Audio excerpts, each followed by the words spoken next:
जो हमारे ऊपर दया का हाथ रहे और मन में हमारा उनके प्रति विश्वास पक्का रहे, तो हमारे सारे कार्य बड़े सुलभ हैं और ठीक ढंग से और अच्छी प्रकार से हमारा जीवन खुशी खुशी बीतेगा। आप सभी को प्यार भरी राधा स्वामी जी। देखिए, जो आज का सत्संग का विषय है उसे महाराज जी ने बताया कि अगर आपने नाम की दीक्षा ली है और आप चिंता करते हैं तो आप वैसे चिंता करते हैं। चिंता करने का मतलब है कि आप गुरु की भक्ति पर संदेह कर रहे हैं, आप गुरु पर संदेह कर रहे हैं। अगर आपने नाम लिया है तो आप निश्चित हो जाइए और आपके जीवन में तमाम तकलीफ आती है, दुख आता है, उन सभी को गुरु अपने आप दूर कर दें। और साथ ही सतगुरु महाराज जी ने बताया कि कभी भी परिवार की भी चिंता मत कीजिए। जिन्हें जन्म दिया है, जिसने संसार को बनाया है, वह आपके लिए दाना पानी की व्यवस्था अवश्य करेगी।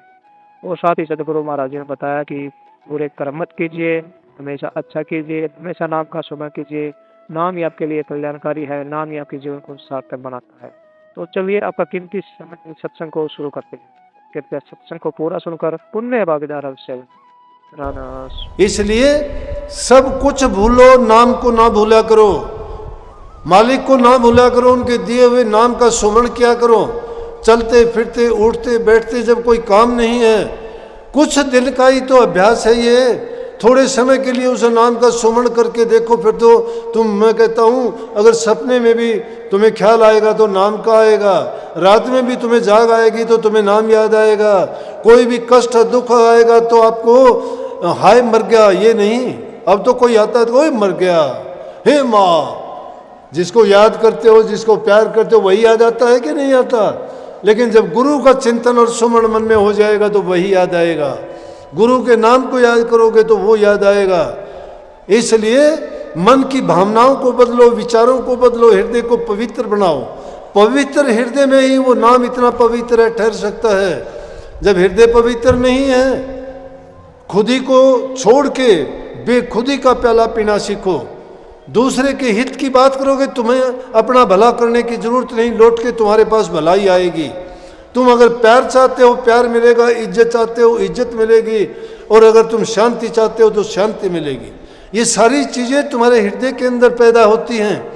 जब तुम्हारे हृदय में ही तुमने कपट धोखा छल बेईमानियां भर ली हैं तो ये आस ना करना कि आपको सुख शांति समृद्धि खुशहाली मिल जाएगी। नहीं, चैन अमन आपको तभी मिलेगा जब आपके हृदय में होगा।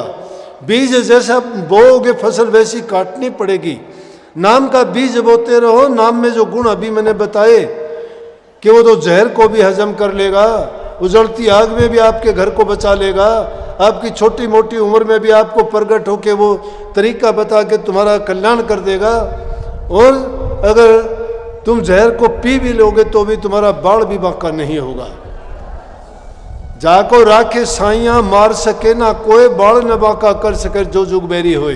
पूरा संसार भी अगर तुम्हारा दुश्मन बन जाता है तो भी तुम्हारा बाढ़ बांका नहीं हो सकता। बस गुरु का आशीर्वाद और उनका जो हमारे ऊपर दया का हाथ रहे और मन में हमारा उनके प्रति विश्वास पक्का रहे तो हमारे सारे कार्य बड़े सुलभ हैं और ठीक ढंग से और अच्छी प्रकार से हमारा जीवन खुशी खुशी बीतेगा। जब यहाँ से जाएंगे तो सुखाले जाएंगे। हम तो क्या करते हैं, 2 रोटी से पापी पेट के लिए सारे पाप और जुल्म करते हैं। भूखा तो भूखा होता है, उसके पास नहीं है। निर्धन उसको कहते हैं जिसके पास कुछ नहीं है। अरे जिसके पास सब कुछ होते हुए भी मंगता और भिखारी बनता है, वो है दुर्बल निर्बल और अभागा और भिखारी। तो जिसके पास होते हुए भी भिखारी जैसी जिसकी हालत है, जिसके पास नहीं है वो तो मस्त है। पक्षी कभी चिंता करता है क्या? पक्षी अगले दिन की चिंता नहीं करता। कोई दाना साथ लेके जाता हुआ देखा आपने कोई पक्षी? लेकिन ये इंसान है। वो एक कहानी में बताया करता हूँ, एक सेठ के पास बड़ी अपार दौलत थी, बहुत धन दौलत, लेकिन फिर भी चिंता रहती है उसको क्या करूँ क्या करूँ। अब भी नहीं देखते कितने लोगों के पास जब छापे पड़ते हैं तो टीवी में देखते हैं बड़ी बड़ी नोटों की गड्डियों के ट्रक भर लो। वो क्या करेंगे उन नोटों का? ना तो उनका आटा बनता, ना उनकी सब्जी बनती, ना उनकी मिठाई बनती, और फिर भी स्टोर करके क्यों रखते हैं? मिट्टी बना दी उन्होंने, और उस मिट्टी में से उनको एक मुट्ठी भी नहीं बची उनकी। सब के सब ले गए, पता नहीं कहाँ गायब हो गए। ना वो बैंक में गए ना उसके पास रहे, बस 2 दिन जिक्र सुनते फिर पता नहीं कहाँ जाता है वो पैसा। इससे अच्छा तो उनको गरीबों में बांट दो, कितने गरीबों का रोजी रोटी चल जाएगी उससे। उनके पास वो कहाँ इतने नोटों को छिपाते हैं, कैसे रखते हैं, लेकिन नीयत नहीं बढ़ती। ये है नीयत। एक मस्त फकीर है जिसके पास तन पर कपड़ा भी नहीं है, बदन से नंगा, खाने को रोटी नहीं है, मस्ती है ना, कुछ खोने की चिंता है ना कुछ पाने की परवाह है उसको। ना मिल गया ठीक है, कोई दे गया तो खा लेगा, चाहे उसको हलवा और अच्छे 36 प्रकार के भोजन दे के जाओ तो भी उसके लिए वही अच्छा है, और चाहे उसके लिए बचा खुचा सूखी रोटी के टुकड़े दे दोगे वो भी अच्छा है, उसी को भी उतना ही रुचि करके खाता है। शांति है उसके दिल में, वो बादशाहों का बादशाह है, उसको परवाह नहीं है कल की। तो उस सेठ के पास अपार धन था उन गड्डियों की तरह से। क्या किया, मुनीम को करने लगा, अरे मुनीम तो पूरी प्रॉपर्टी की जांच करके बता कितना पैसा है, कितने दिन तक चल सकता है काम। मुनीम ने लगाया हिसाब, 1-1.5 महीना लग गया। उस फैक्ट्री में इतना है, उस कारोबार में ये है, उसमें ये है, तो घर में इतना है, अनाज में इतना है, कोठार में इतना है, उधार इतनी है, उनको इतने दे रखे हैं, रिश्तेदारों में इतने, कह के कहने लगा, जोड़ जाड़ के मुनीम जी कहने लगा, सेठ जी अगर अपनी 7 पीढ़ियों तक तो कोई खतरा नहीं, चाहे कोई काम ना करना फिर भी कुछ खत्म नहीं होगा। ये कहते ही सेठ तो चिंता में हो गया, बोला कि अब क्या करें। महात्मा के पास गया, जाके महात्मा से कहने लगे, महात्मा जी मेरे साथ तो बहुत बुरा हुआ। बोला क्या बात भाई सेठ? बोला जी मैंने संपत्ति का जोड़ करवाया, मुनीम ने बताया 7 पीढ़ियों तक तो है कि किसी तरह खर्चो, किसी तरह खाओ, कुछ भी करो, लेकिन 8वीं पीढ़ी मेरी क्या करेगी? बोला मैं बताऊं इसका? बोला कि हाँ। मेरा गांव के बाहर एक बुढ़िया रहती है एक झोंपड़ी में, अरे एक उसकी बेटी है, उसके पास चले जाना, वो बता देगी आपको, चिंता करने की जरूरत नहीं। और लेकिन वह है बहुत गरीब, उसके पास लेके जाना कुछ। अब कंजूस आदमी क्या लेके जाएगा?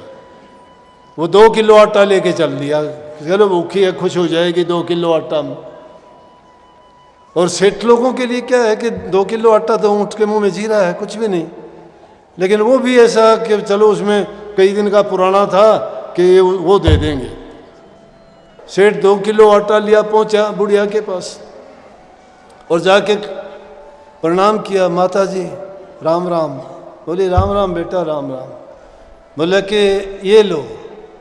बोला क्या है ये? कि माता जी आटा ले आया हूँ। बोले बेटा हमने तो रोटी खा ली आज की तो। बोला कल बना लियो। बोला हम इतनी चिंता नहीं किया करते, कल परमात्मा देगा, कल का उसने अपने आप इंतजाम कर रखा होगा, हम ये परवाह नहीं करते। सेठ तो आकाश में उड़ता हुआ धड़ाम से जमीन पे गिर गया। क्या बात कह दी, सारा ज्ञान दे दिया उसने, सारी कहानी का सारांश दे दिया उसको। अरे जो युगों की चिंता करते हैं उसकी मूर्खता है, जिसने आज दिया है वो कल भी देगा। रहो निश्चिंत करो मत चिंता, चौंच दे सो चिंत करेगो। पाँव पसार पड़ो दिन सोवत पेट दियो सोई पेट भरेगो। जीव जिथे जल में थल में पुनः पाहन में पहुंचाए धरेगो। भूख ही भूख पुकारते सुंदर कह तू तो भूख मरेगो। न भूखा तेरे पास क्या देने के लिए है?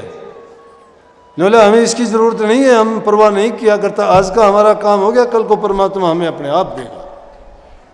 तो ऐसी चीजों में पढ़ के अपने आप को गिरावट की और ना लेके जाओ, संतोष रखो, धैर्य रखो, सब्र करो। जो मालिक सबको देता है आपको भी देगा। उसकी दुनिया में कोई भूखा नहीं रहता है, भूखा इंसान अपनी नीयत से होता है।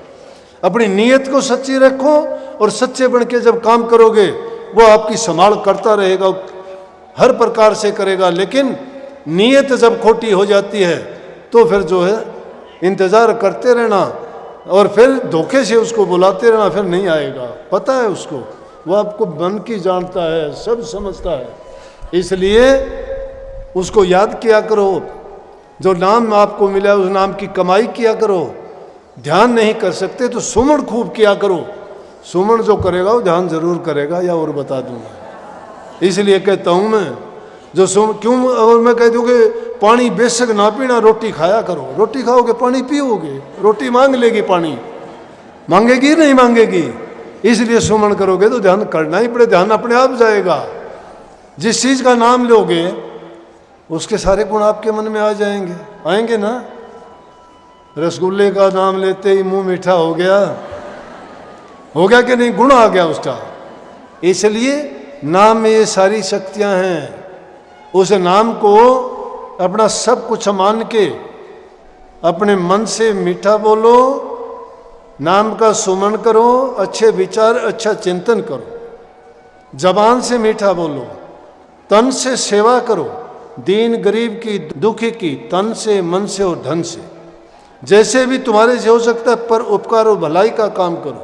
और वो काम घर से सीखो, माँ बाप की सेवा करो, सास ससुर की सेवा करो, बड़े बुजुर्गों का कहना मानो, आदर सम्मान दो, तुम्हारी इज्जत होगी, सुख मिलेगा, उनका आशीर्वाद मिलेगा। इंसान का वचन अगर सच्चे दिल से वो देता है तो फलीभूत होता है। सच्चे मन से आशीर्वाद होना चाहिए। जो सच्चे दिल से कोई भी काम करोगे तुम्हारे सभी काम अच्छे होंगे। सच्चाई में ही अच्छाई है, तो नाम में ही सब गुणों की खान है। नाम को ना भूलो। सबको बहुत बहुत आशीर्वाद। मालिक आपको सबको शांति दे, सुख दे, समृद्धि दे, खुशहाली दे। और इससे पावन और पवित्र दिन पर सब संकल्प लेके जाओ कि हम किसी का बुरा नहीं करेंगे। तुम किसी का बुरा नहीं करोगे, थारा बुरा करने वाला पैदा नहीं होगा। अगर कोई करना चाहोगा वो खुद बुरा अपने आप बर्बाद होगा। तुम्हारा बुरा भी कर दे उसका भी बुरा ना करना, कभी सोचना भी नहीं। जितना कर सकते हो अच्छा करना, बुरा करने वाले का भी अच्छा करना। मालिक तुम्हारा भला करेगा, ये मेरा आशीर्वाद। प्रवचनों को पूरा सुनने के लिए आपका बहुत बहुत धन्यवाद। हम आशा करते हैं अपने प्रवचनों को बड़ा ध्यान से सुना होगा। तो जैसे प्यारी शासक जी अपनी सत्संग सुना महाराज ने बताया कि चिंता मत कीजिए। चिंता का अर्थ है आप गुरु की भक्ति पर संदेह करते हैं। अगर आपने गुरु की दीक्षा ली है, गुरु का हाथ पकड़ा है, तो आप बेफिक्र रहिए। गुरु आपकी संभाल करेंगे और आपको आपके जीवन में तमाम तकलीफें दुख होते हैं उनको दूर करेंगे और आपके जीवन को सार्थक बनाएंगे। जैसे गुरु महाराज ने बताया कि नाम की भक्ति अवश्य कीजिए। नाम ही आपको मंजिलों तक पहुंचाता है, नाम ही आपके जीवन में परमात्मा को लेकर आता है। तो कृपया गुरु महाराज जी की इन बातों को आप अपने जीवन में अवश्य उतारिए और अपने जीवन को सार्थक, सफल और सुखमय अवश्य बनाइए। और साथ ही अगर आपको सत्संग अच्छा लगा तो कमेंट बॉक्स में राधा स्वामी लिखकर पुण्य भागीदार अवश्य बनिए। मिलते हैं जल्द एक नए और बहुत ही प्यारे प्रवचनों के साथ। तब तक के लिए आप दीजिए राधा स्वामी।